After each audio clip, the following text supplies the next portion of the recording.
Fake breakout, ठीक है। ये एक इम्पॉर्टेंट चीज़ थी। जैसे ऑब्वियसली इसका मैंने बहुत रिसेंटली एक एनालाइज भी किया था, चार्ट डाला भी था ग्रुप में, पॉलीकैप, राइट। तो फेक ब्रेकआउट बेसिकली होता क्यों है और इसका अंडरलाइंग कॉन्सेप्ट क्या है। फेक ब्रेकआउट देखो हमारा होता इसीलिए है कि जो कोई भी इंस्टीट्यूशन है या जो भी बिग प्लेयर है उसको अपनी पोजीशन खाली करनी है, और वो ऐसे तो खाली नहीं कर पाएगा, ऐसे तो सेल आउट नहीं कर पाएगा अपनी पोजीशन। अगर उसने बाय कर रखा है ऑब्वियसली उसको सेलर, अगर उसको सेल करना है तो उसको बायर चाहिए, राइट। बायर्स कब आएंगे, बायर्स तब आएंगे, रिटेल कब आएगा, रिटेल को जब तक वो बड़ी बड़ी ग्रीन कैंडल्स दिखेंगे नहीं तब तक नहीं आएगा रिटेल ऑब्वियसली, राइट।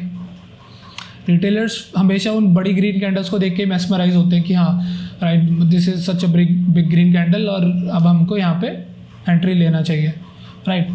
यही हमारा साइकोलॉजी होता है एक नॉर्मल रिटेलर का, ठीक है।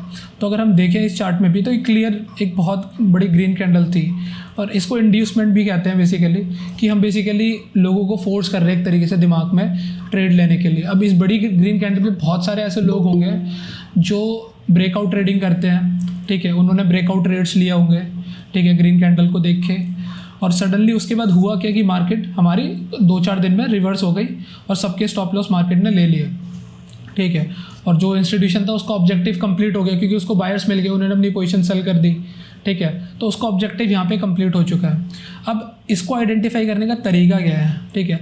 सबसे फर्स्ट एंड फॉरमोस्ट तरीका एक फेक ब्रेकआउट को आइडेंटिफाई करने का है कि आप हमेशा उसके फॉलोअप का वेट करो, ठीक है। आप अग्रेसिव ट्रेडिंग मत करो। अगर आपकी फर्स्ट कैंडल ग्रीन है तो आप उसी कैंडल पे एंटर मत करो, आप वेट करो, इधर मार्केट पुल बैक दे, ठीक है, या फिर उस ग्रीन कैंडल्स के बाद कुछ पेयर ऑफ ग्रीन कैंडल्स बने, राइट। इनिशियल ग्रीन कैंडल्स के बाद आप कभी भी ट्रेड को एंटर मत करो, ठीक है, अनटिल अनलेस हमारे पास कोई फॉलोअप नहीं है, उस ट्रेड में हमारा रहने का कोई सेंस नहीं बनता। अगर हम इस केस में ही देखें अगर, ठीक है, इस केस में अगर हम देखें तो क्या हुआ, जो इनिशियल ग्रीन कैंडल थी ये, इसके बाद हमको कैसी कैंडल देखने मिल रही है, ठीक है, कुछ हैमर्स, कुछ हमारे दोजीज टाइप, कुछ बियरिश कैंडल टाइप, कुछ चीज़ें देखने मिल रही हैं।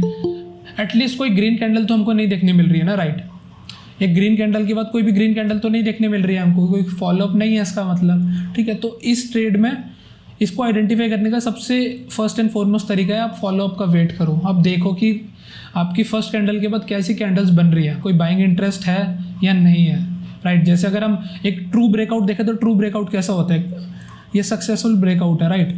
यहाँ पे जब इनिशियली ब्रेकआउट हुआ, ठीक है, फर्स्ट कैंडल बहुत बड़ी थी, ठीक है, उसके बाद क्या हुआ, हमको इतनी सारी ग्रीन कैंडल देखने मिल रही है, ठीक है। तो ये एक हमारा सक्सेसफुल ब्रेकआउट है क्योंकि इसके पास फॉलो अप है, इसके पास और बायर्स हैं, बायर्स प्रेजेंट हैं मार्केट में, ठीक है। बट इस केस में क्या हुआ, इस केस में बायर्स प्रेजेंट नहीं है मार्केट में, इनिशियल कैंडल के बाद कोई फॉलोअप ही नहीं आया, कोई ग्रीन कैंडल ही नहीं बनी, राइट। एक तरीका ये होता है इसको देखने का, ठीक है। दूसरा तरीका है मे बी इस पॉइंट में अगर हम शायद मे बी काफ़ी बार RSI यूज़ होता है, देखते हैं RSI इसमें कैसा काम करता है, राइट।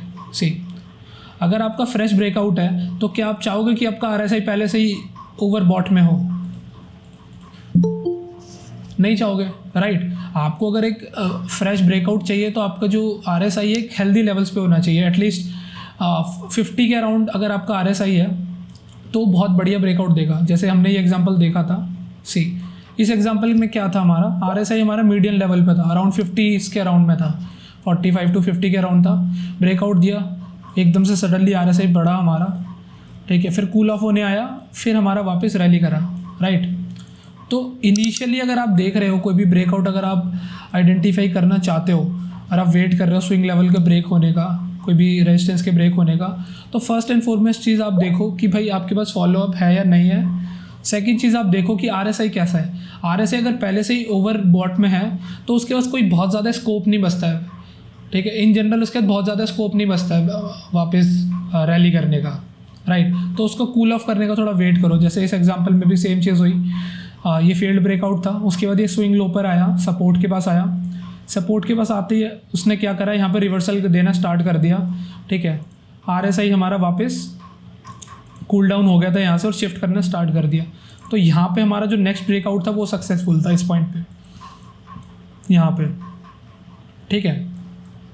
तो ये ऑब्वियसली ये बहुत बेसिक तरीके हैं आइडेंटिफाई करने के। अगर आप इसमें डीप में जाओगे थोड़ा प्रैक्टिस चाहिए, थोड़े कॉन्सेप्ट और स्ट्रांग होने चाहिए, but at the very least ये आपका एक बहुत बेसिक तरीका है कि आप पहले अपना वेट करो फॉलोअप का, ठीक है, फॉलोअप का वेट करो, रीटेस्ट का वेट करो या फिर, ठीक है, और अपना RSI ज़रूर देखो कि मोमेंटम डाई डाउन तो नहीं हो रहा है, ठीक है। अगर मोमेंटम डाई डाउन नहीं हो रहा है, सफिशिएंट मोमेंटम है, उसी के बाद आप ट्रेड एंटर करो, ठीक है।